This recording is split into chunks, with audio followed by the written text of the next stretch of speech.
आज मैं ये बात शेयर करना चाहता हूँ कि मेरा बेटा अभी छोटा है, 4 साल का है और उसको स्कूल में मैं छोड़ रहा हूँ। कभी उसकी मम्मी छोड़ने जाती है, कभी मैं। तो हमने देखा है कि उसको अभी रोने लगा है वो। पहले नहीं रो रहा था, अभी रोता है, नहीं मुझे स्कूल नहीं जाना, स्कूल नहीं जाना। पर जहाँ मैं अभी रह रहा हूँ यहाँ पे कंपलसरी है, आप छुट्टी नहीं ले सकते। बच्चों की कर नहीं सकते छुट्टी, आपको भेजना ही पड़ेगा। और अब क्या होता है कि जब उसको भेजो तो हमें मन करता है, वो रोता है तो उसको गले लगाऊं, उसको गले लगा लूं। पर मुझे पता अगर मैं उसको गले लगाऊंगा और ज्यादा तो वो और रोएगा, उसको मेरा प्यार दिखेगा। तो मैंने उसको बोला कि जैफ, हम ऐसा नहीं कर सकते, स्कूल तो जाना ही पड़ेगा। तो उसने बोला कि ठीक है, पर मैं तो रोऊंगा क्योंकि मुझे रोना आता है। फिर हमने कहा नहीं, चलो हम प्रार्थना करते हैं। फिर जब प्रार्थना करने लगे, वो खुद भी मांग रहा था प्रभु से, प्रभु मैं रोऊं ना, क्योंकि वो इतना परेशान हो गया था। मैं आपसे क्या कहना चाहता हूँ, मैं आपसे ये कहना चाहता हूँ कि इसी रीति से हमारे साथ जब होता है, जब हम यीशु मसीह में बढ़ रहे होते हैं, शुरू में हम देखते हैं कि कितना अच्छा लग रहा है, प्रभु तू मेरे साथ है, तू मेरे साथ है, ये है, मैं सब कुछ अच्छा कर रहा हूँ। अचानक से हमें लगता है प्रभु तो कहीं छोड़ के चला गया। पर वो छोड़ के नहीं जाता, उसको हम पे उतना ही प्यार आता है। जैसे मैं अपने बच्चे के बारे में आपको बता रहा हूँ, हमें अपने बच्चों पे स्कूल छोड़ते समय उतना ही प्यार आता है। पर हम नहीं दिखा सकते उन्हें, क्योंकि हमें पता है कि बेटा तुम्हें सीखना ही है। क्योंकि अगर तुम नहीं सीखे, हमने तुम्हें प्यार किया, तो तुम और भी ज्यादा रोगे और भी परेशानी खड़ी कर दोगे। इसलिए जब यीशु मसीह हमें शुरू में मिलते हैं, जब वो हमें बताता है बेटा ये सब चीजें हैं, हमें बहुत मजा आता है उसके साथ। फिर वो कहता है तू इतना सीख गया, अब तुझे खुद करना है बेटा। तब हमारी हालत बुरी हो जाती है, फिर हम सोचते हैं प्रभु तू कहाँ है, तू किधर है। क्या होता है उस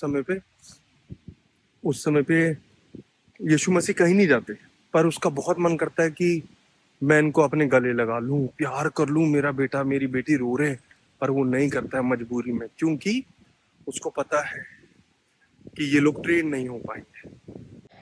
तो ट्रेनिंग क्या है जो यीशु मसीह हमें देना चाहते हैं? वो ट्रेनिंग है इस दुनिया में चलना, और इस दुनिया के लोगों को समझना, बुराइयों से दूर रहना, क्योंकि हम बुराइयों में बहुत जल्दी जल्दी गिर जाते हैं, है ना। तो अगर हम स्ट्रांग हो गए, हमें पता चल जाएगा नहीं इस रीति से जीना है। चाहे मैं उसकी उपस्थिति फील करूं या ना करूं, मैं अब मजबूत हूं, मुझे पता है उसकी उपस्थिति तो हमेशा हमारे साथ रहती है ना। पर ऐसे ऐसे आपके जीवन में अनुभव हुआ होगा, पर ऐसे ऐसा टाइम आता है जो हम कभी कभी फील नहीं करते। तो क्या होता है, हमें ऐसा लगता है यीशु मसीह छोड़ के चले गए, हम भी उसको छोड़ देते हैं। पर हमें ऐसा नहीं करना चाहिए, क्योंकि यीशु मसीह कभी हमें नहीं छोड़ता है। पर वो चाहता है कि हम इस दुनिया में, इस बुरी जिंदगी में, जो लोग आसपास है हमारे, उनके बीच में जीना सीख जाए। क्योंकि पहले जब यीशु मसीह को हम नहीं जानते थे, तो हम लोग भी बुरे थे, तो हम बुरा करते थे। पर जब हम यीशु मसीह को जान जाते हैं, तो हमें बुराइयां छोड़नी पड़ती हैं, हम लोग उन सबसे अलग हो जाते हैं। तो शुरू में तो हमें मदद लगती मिल रही है, जैसे एक छोटे बच्चे को लेके चलते हैं हम लोग। जब वो छोटा होता है उसको चलना नहीं आता है, पर जब वो चलना सीख जाता है, हम अपनी उंगली हटा लेते हैं, अपना हाथ छोड़ते हैं और सोचते हैं कि अभी अपनी सपोर्ट से चले। तो हमको ये बातें समझनी है, यीशु मसीह भी यही चाहते हैं हमारे जीवन में ऐसा ही होने पाए। That is important for us. जब हमने नया जन्म पाया होता है, या जब हमने यीशु मसीह को ग्रहण करते हैं, हम लोग जब हम नए नए प्रभु में होते हैं, तब हमें ऐसा ही फील होता है यीशु मसीह के साथ। और ये सच भी है, हम छोटे बच्चे होते हैं आत्मिक, चाहे हमारी उम्र संसार में जितनी भी ज़्यादा हो, लेकिन जब हम यीशु मसीह को ग्रहण करते हैं, उसी समय हम एक आत्मिक बच्चे होते हैं।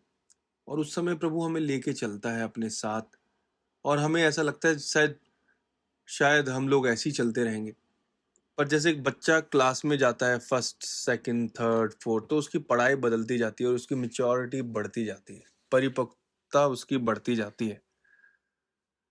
ऐसी सेम चीज़ हम आत्मिक उन्नति में भी देख सकते हैं। जब हम यीशु मसीह के साथ चलते हैं, तो कभी आपको काफ़ी बार ऐसा फील नहीं होगा कि सब कुछ अच्छा ही चल रहा है, क्योंकि हमारी वो ट्रेनिंग पीरियड रहता है, और उस समय हमें समझना होता है कि यीशु मसीह क्या चाह रहे हैं। जब हम नए नए होते हैं और शुरू शुरू में हमारे साथ ऐसा होता है, तो हम घबरा जाते हैं कि ये हमारे साथ क्या हो गया, क्योंकि हमें पता ही नहीं होता कि ऐसा भी कोई जीवन आएगा हमारे साथ।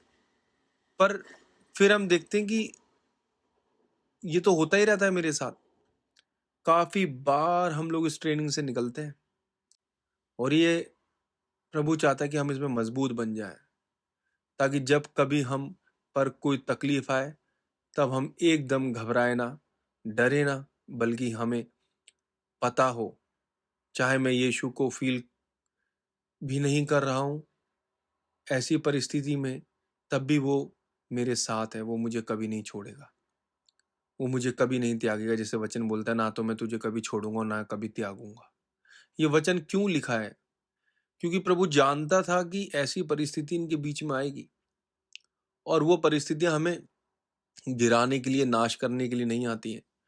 वो परिस्थितियां हमें प्रभु में मजबूत करने के लिए आती हैं, ताकि हम एकदम नए नए या एकदम भोले से या छोटे बच्चे ही ना रह जाएं आत्मिकता में, लेकिन हम एक मजबूत हो जाए। पर जब हम वो सीख जाते हैं, तब फिर से हम यीशु मसीह को अपने जीवन में फील करते हैं, उसकी उपस्थिति को फील करते हैं, उसकी शांति को फील करते हैं। फिर हम भोले से नहीं रहते, डरे हुए नहीं रहेंगे, घबराए हुए नहीं रहेंगे। फिर जब हम उससे मिलने जाते हैं, तब हम एक भोले से बच्चे नहीं, परंतु एक मैच्योर सन की तरह रहते हैं। उससे मिलते हैं और उसको समझते हैं। आपने देखा होगा कि संसार में एक छोटे बच्चे को एक पिता या उसके माँ बाप वो काम काज नहीं दे देते पूरा बड़ा, या कोई ऐसा बिजनेस उनके हाथ में नहीं दे देते, पर वो वेट करते हैं उसे परिपक्व होने का। और जब वो सब दिन दुनिया को समझने लगता है, तब उनके हाथों में वो काम दिया जाता है। इस रीति से यीशु मसीह भी हमें देखता है कि ये लोग अब मजबूत हो गए, आत्मिक बातों को समझने लगे हैं और अच्छी तरह अब मुझ में चलने लगे हैं, तब वो बहुत खुश होता है और हम फिर से हमारी अगुवाई करता है।